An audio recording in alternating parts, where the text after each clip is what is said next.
Of me. Can I tell you my story in just a little bit? Some of you might have heard this, maybe not all of this, but it fits in here, so just bear with me. Here's my story. I was born at a very early age. And then I was adopted. I had a mother who had an unwanted pregnancy. She was not knowing how she was going to make that happen, how make me happen and raise me, so and the father was not going to be around apparently, so she put me up for adoption. I got adopted pretty much at birth, and I'm very thankful I have great parents. My parents have blessed me greatly. They've done things like give me a stable home, never hungry, save money for me to have a college education, all these things. They even paid for my seminary. Really, really, really great people, really are.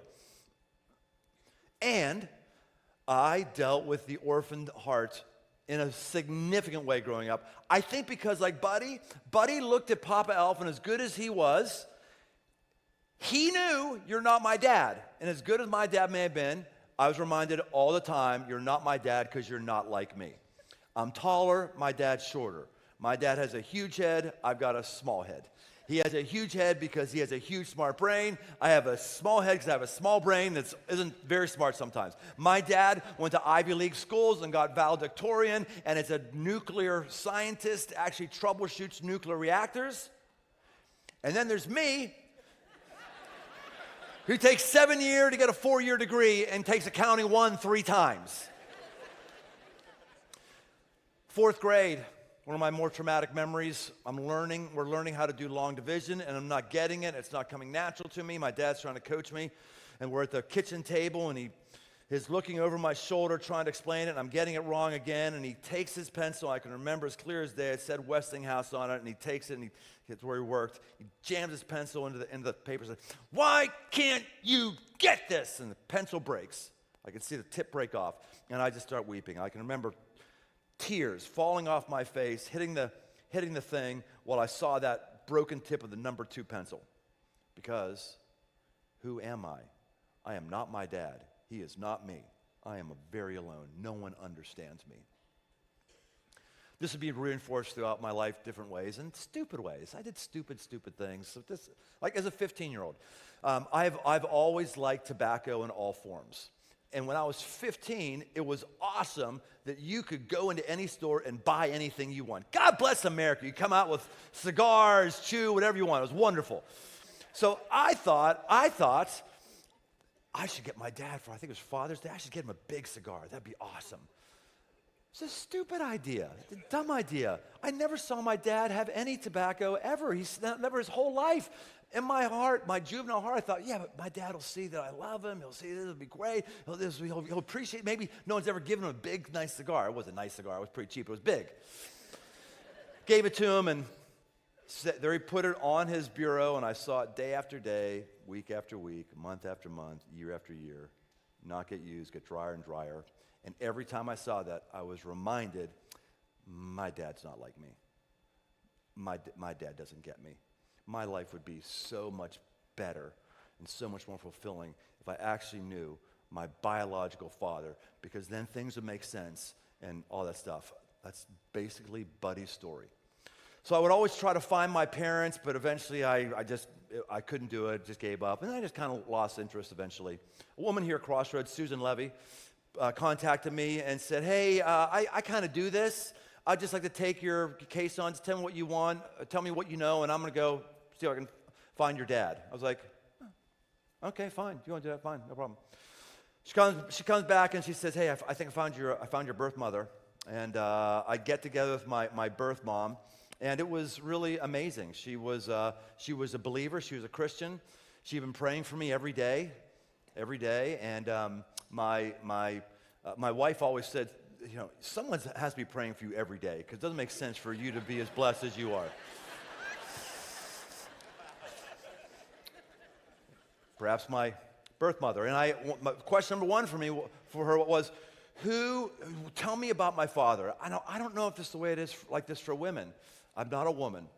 I don't identify as a woman. I'm not a woman, so I don't know if it's the way it is for women. But I could tell you, for men, Men have a need to understand and know their father. And we actually want the blessing of our father. Very few of us ever get the blessing of the father. So we're doomed, unless we figure out a different way, we're doomed to be a spiritual orphan for the rest of our life, having a hard time making commitments, having a hard time being happy, having a hard time dealing with rejection, having a hard time giving love and feeling love, having a hard time, we're doomed to that. Without the father's blessing, that's what we're in for. Boy, I'd like to have another sermon right now, but I don't have time for it.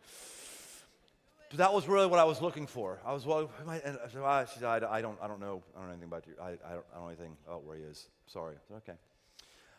Just as my mother drew a boundary, an appropriate boundary around me 50-some years ago because she couldn't care for me and keep me, I realized I needed to draw a boundary around her at this point because I just had too much going on. I had too many family commitments already, too many staff relationships, it was a lot of stuff going on. I just said to her very, very nicely, I love you, I'm thankful for you, but we're not going to have an ongoing relationship.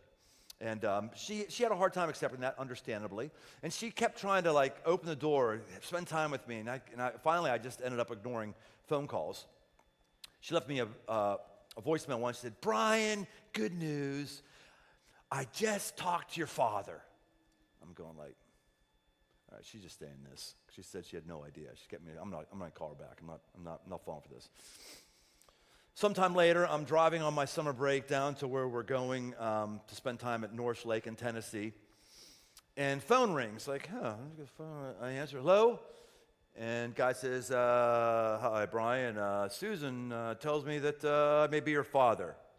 I'm like, okay. He says, here's what I'd like to do. I'd like to get a DNA test. We'll check your DNA against my DNA. If it comes back that you're my son, then I'll get together with you and tell you anything you want to know. I'm sitting there, I'm thinking, I'm driving, right? I said, well, who says that I want to get together with you and that I even want to take the test at all? And there's a pause on the other line, and then he goes, that's exactly what I say. You must be my son.